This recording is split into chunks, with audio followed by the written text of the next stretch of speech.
The day, my birthday, became the turning point of my life. I never imagined that my 49th birthday would become the most painful and liberating milestone of my life. Everything seemed normal that morning. Coffee brewed as usual, my children, Enzo and Valentina, running down the hallway, and the expectation of a peaceful routine.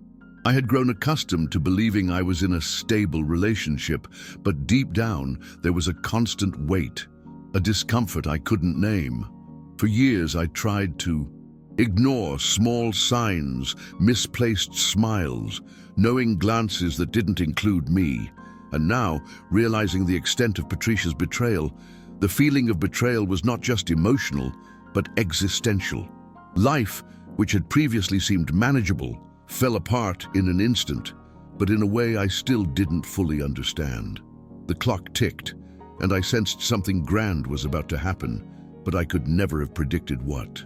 I'm Fernando, 49 years old at the time, working as a project consultant and trying to balance my career with family life. I've always been devoted to my children, offering them everything I could in terms of love, attention, and security. My relationship with Patricia, however, had become a web of manipulation and lies, though I still held out a faint hope for reconciliation. My daily routine revolved around meetings, household chores, and attempts to create moments of normalcy, even though inside I felt like the ground was shifting with every step. It was a seemingly perfect life, but appearance was all that remained. In the months leading up to my birthday, I noticed subtle changes. Deleted messages, mysterious calls, unexplained absences. Patricia seemed increasingly distant while I tried to rationalize everything. At the same time, I began discreetly investigating, gathering evidence of infidelity. It was painful because each piece of evidence I uncovered eroded my trust. But it also ignited an inner flame. I needed to protect myself and, most importantly, my children. This silent process of discovery left me emotionally exhausted, but it strengthened me mentally, preparing me for the confrontation I knew was inevitable. When Patricia and her family announced the so-called surprise party, I felt a chill run down my spine. As I entered the room, I was met with expectant and malicious looks, confetti flying, laughter that hid contempt. They believed I would be caught off guard, that my humiliation would be complete. But in that moment, I felt a clarity I had never experienced before. The situation was under my control, and the surprise everyone was expecting would be turned against them.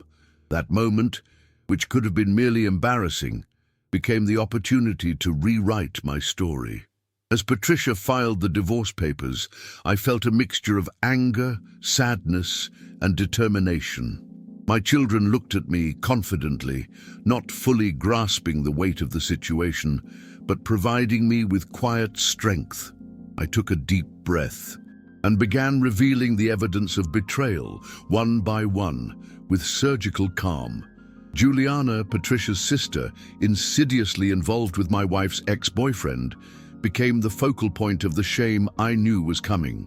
The feeling of helplessness gave way to an unprecedented sense of power. Finally, I could act fairly, evenly, and at the same time demonstrate that I would no longer be a victim of manipulation and deception. Shock gripped the room.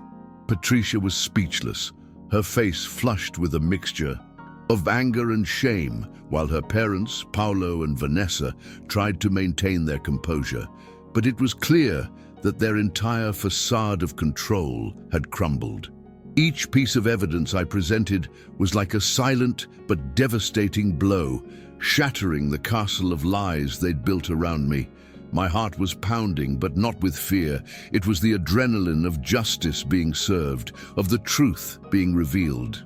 I looked at my children, and in their eyes, I found unconditional support, a powerful reminder that everything I was doing was not just for myself, but for our dignity and our future. When I revealed that the family home no longer belonged to me, having been transferred to Enzo and Valentina, I felt a mixture of relief and triumph. Patricia and her family were stunned. The sense of powerlessness she had planned for me turned against her in an almost poetic way. It wasn't just a matter of ownership, but of symbolism.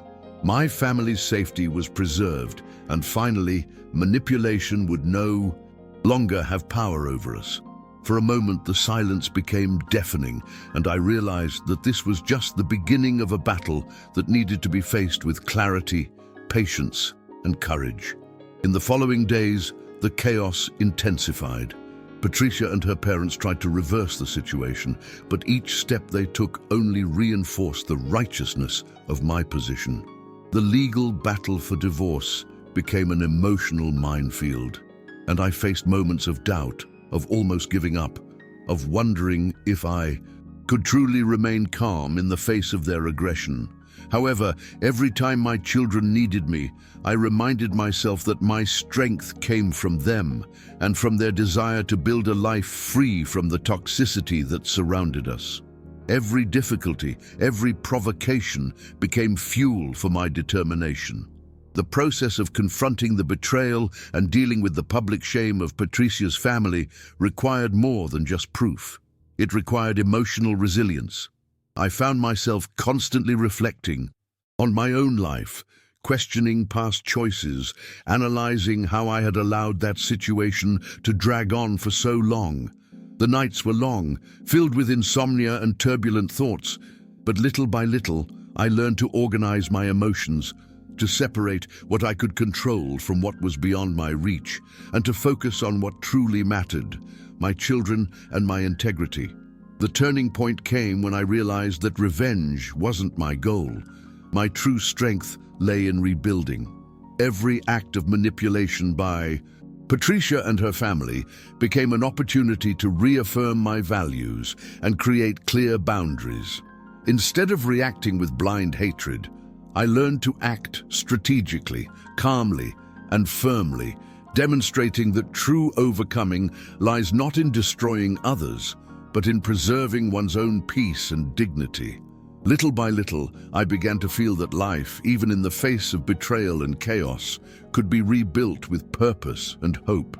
As the legal battle progressed, I realized that my greatest challenge wasn't just proving the infidelity or maintaining possession of the house, but dealing with the avalanche of emotions that consumed me. Anger, sadness, frustration, and even guilt haunted me daily.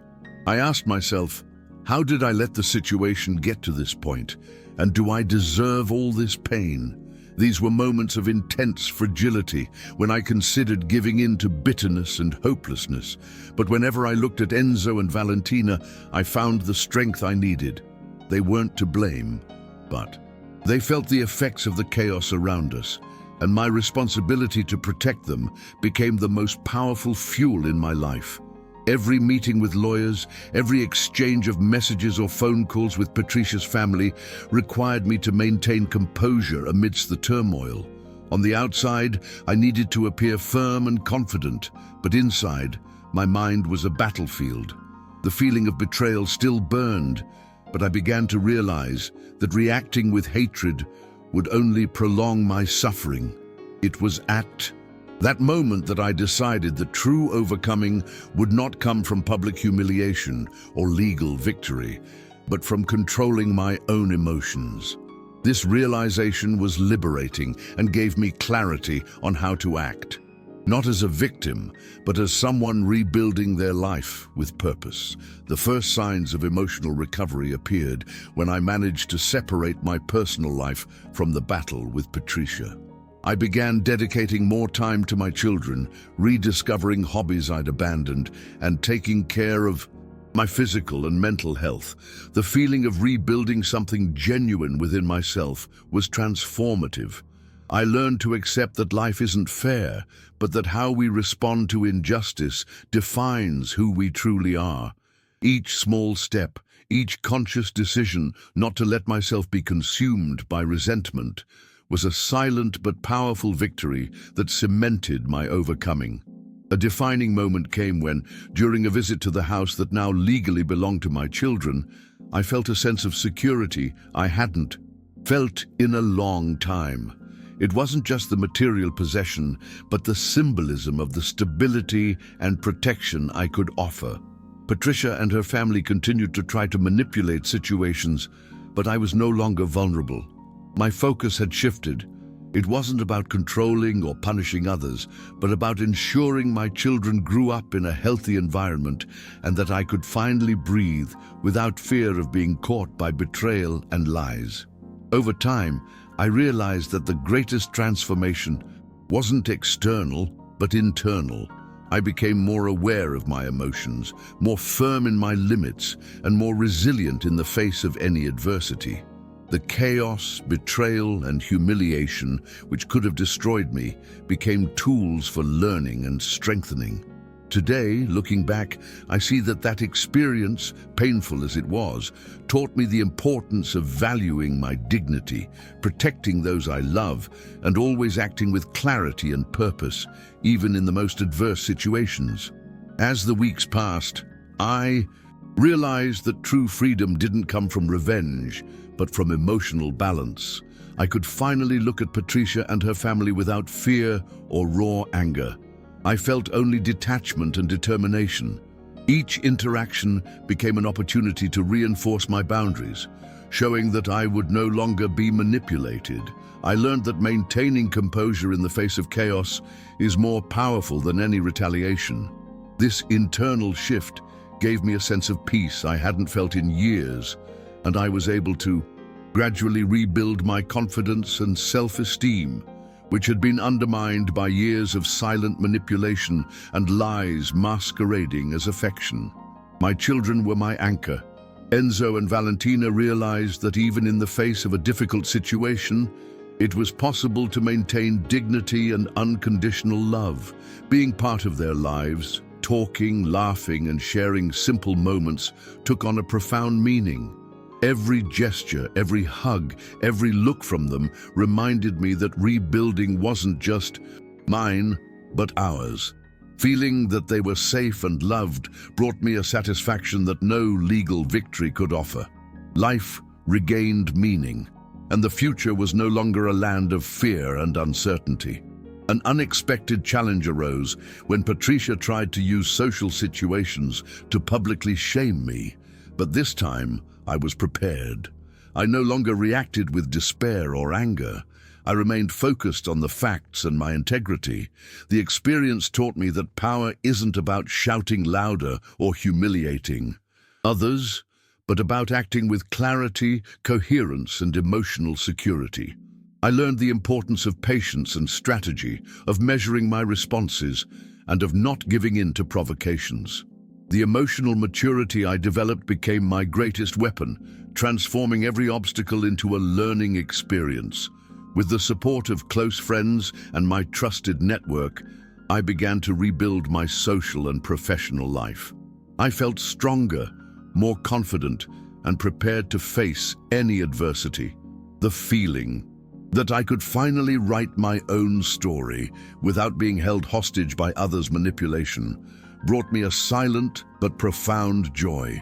Each step I took outside the cycle of abuse and humiliation strengthened my autonomy and reinforced the idea that true success is built with small, consistent, and conscious daily decisions. Today, I realize that humiliation on my birthday, which initially seemed like the lowest point in my life, became the catalyst for my transformation. I learned the importance of maintaining my dignity, valuing my achievements, and caring for those who truly matter. The experience left scars, it's true, but it also taught profound lessons in resilience, self-love, and courage. Each challenge I overcame made me more aware, stronger, and better prepared for the future. And that is the most liberating feeling anyone can experience. Feeling like you own your own life, even after being betrayed and underestimated. Over time, I realized that life after betrayal and humiliation required more than strength or courage. It required wisdom. I needed to learn to deal with pain without letting it consume me. And with each step I took in this process, I felt a growing freedom. I learned to observe my emotions, to recognize when anger and resentment threatened to overwhelm me, and to transform them into motivation to rebuild my life. I discovered that true overcoming isn't about erasing the past, but about integrating it as learning and strength for the present and future. My relationship with my children grew stronger than ever. Enzo and Valentina became partners in rebuilding our home, helping me create a safe and loving environment. Every victory, small or large, was shared with them, and this gave me a sense of purpose and fulfillment that no setback could destroy. I learned to cherish every moment, every laugh, every hug, understanding that happiness isn't grandiose, but built with consistency and attention to the details of everyday life. In dealing with Patricia and her family, I realized that the public humiliation they had planned had become a silent lesson. We can't control others, but we can control our reactions and preserve our integrity. The justice wasn't just legal, but also emotional. I was able to reaffirm myself as a father, as an individual, and as someone who would no longer accept manipulation or emotional abuse. This internal recognition was more powerful than any material or symbolic victory. Today, I can look back on that fateful anniversary with gratitude. It marked a turning point in my life, breaking toxic patterns and regaining self-respect. There are still wounds, but they no longer define my identity. Every challenge faced, every tear shed, every sleepless night has been transformed into learning, courage, and resilience. I discovered that, even in the face of profound betrayal and public humiliation, it is possible to rebuild a life, protect those we love, and maintain our dignity intact. My story of overcoming obstacles isn't perfect, nor is it free of scars, but it's real. It teaches that true strength isn't found in revenge, but in the ability to rise again, rebuild genuine relationships, and take care of yourself. I've learned that life can knock us down, but every fall contains within it an opportunity to be reborn stronger, more aware, and better prepared for the future. Today, with my children by my side, I finally feel free and in control of my own story, proving that even after so much pain, it's possible to bounce back and rediscover peace and hope.